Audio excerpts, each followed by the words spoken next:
Olá, sou Camila Santana, professora da disciplina Cultura Política, Imaginário e Representações. Pelo que você estudou até aqui, já sabe que o trabalho do historiador não se resume à utilização de fontes escritas e documentos oficiais para análise do processo histórico, mas engloba também o estudo de imagens, obras de arte, cultura e sociabilidade de um grupo específico. Nesse processo de análise da história de um grupo ou sociedade, é de extrema importância a compreensão do conceito de representação. Quando um artista faz uma pintura baseada numa paisagem, ele cria uma representação dessa paisagem. O objetivo do pintor é que as pessoas, ao observarem sua paisagem, sintam-se transportadas para o local real. O trabalho dos historiadores é bastante semelhante. Ou seja, um historiador preocupado com a cientificidade do que ele estuda tentará, através de suas fontes, chegar o mais próximo possível da verdade histórica. No final da década de 1980, um grupo de estudiosos denominados pós-modernistas passaram a defender a ideia de que o historiador cria um relato ficcional sobre o processo histórico que estuda. Essa foi a primeira utilização do conceito de representação, algo mais próximo da literatura e da ficção do que da ciência. Nesse sentido, uma obra historiográfica seria a representação do historiador sobre um acontecimento histórico e não um relato preocupado com a verdade histórica. Essa ideia dos pós-modernistas causou um debate intenso sobre o conceito de representação. O pós-modernista Arthur Anke-Smith apresenta dois sentidos do conceito de representação. A primeira forma de utilização seria com sentido de semelhança. Podemos exemplificar esse sentido de semelhança quando, por exemplo, uma pessoa faz uma oferenda a seu Deus, crendo que este Deus está presente naquele momento, no local da oferenda ou ritual que é feito em sua homenagem. Ou seja, a divindade se reapresenta, se faz novamente presente naquela ocasião específica. A segunda forma de utilização do conceito de representação seria através da ideia de substituição. Seguindo o mesmo exemplo, temos que o indivíduo faz uma oferenda a uma imagem de sua divindade. Essa imagem estaria substituindo a divindade que está ausente. Ou seja, a divindade está ausente do local, porém representada, substituída pela imagem, a qual recebe homenagens em nome da divindade. A crítica dos historiadores a este pensamento pós-moderno pode ser apresentada através do trabalho de Roger Chartier. Chartier utilizou o conceito de representação de forma mais ampla. Segundo este historiador, cada grupo social cria uma identidade e uma forma de representar-se para os demais grupos.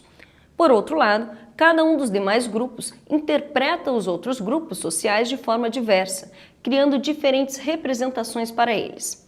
Por exemplo, a identidade de um grupo que gosta de um estilo de música é apresentada à sociedade através de suas roupas, linguajar, músicas que ouve e lugares que frequenta.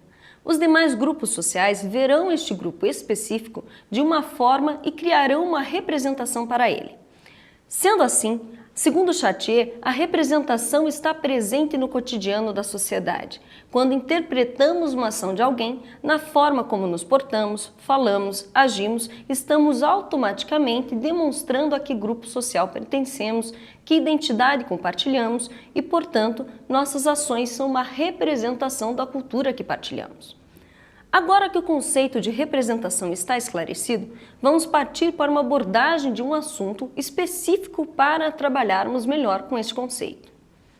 Em nossa disciplina, tomaremos a temática da Revolução de 1930 para realizarmos um estudo sobre o conceito de representação.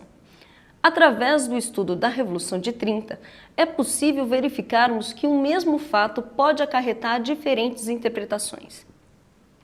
Os vencedores da Revolução de 30 criaram um discurso segundo o qual eles eram uma novidade política que o Brasil necessitava naquele momento. Por outro lado, os perdedores da Revolução de 30 defenderam a ideia de que os vencedores não traziam novidade política alguma, mas sim continuidade em relação ao grupo que já se encontrava no poder. Os vencedores da Revolução de 1930 criaram um discurso segundo o qual eles eram a novidade política que o Brasil precisava naquele momento. Por outro lado, os perdedores da Revolução de 30 defenderam a ideia de que os vencedores não traziam nenhuma novidade política, mas sim continuidade em relação ao grupo que já se encontrava no poder. Sendo assim, em 1930 e nas interpretações que se seguiram a este fato até a década de 1980, tem-se uma frutífera historiografia onde os discursos dos vencedores de 30 são legitimados e os dos vencidos são esquecidos.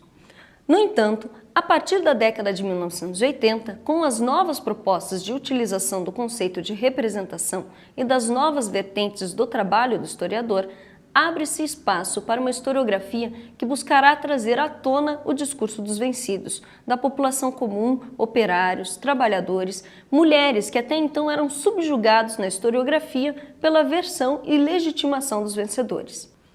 Entre os vencedores de 1930, podemos destacar o movimento integralista. Este movimento defendia a estruturação de um Estado brasileiro forte, capaz de controlar os operários que se sentiam inspirados pela Revolução Russa, pelo comunismo e pelo anarquismo, a questionarem as autoridades. O nacionalismo era a principal característica do integralismo. Esse movimento, criado por Plínio Salgado, defendia o brasileiro frente ao imigrante, o campo frente à cidade, o caboclo frente à burguesia. O brasileiro, o campo, o caboclo, o Estado integral e não dividido entre partidos políticos eram representações dos ideais integralistas. Além destes símbolos, o integralismo desenvolveu uma série de expressões, comportamentos, cumprimentos que deveriam ser conhecidos e reconhecidos pelos integralistas. Dessa forma, o integralismo criava uma identidade para si e passava a ser facilmente identificado pela sociedade em geral.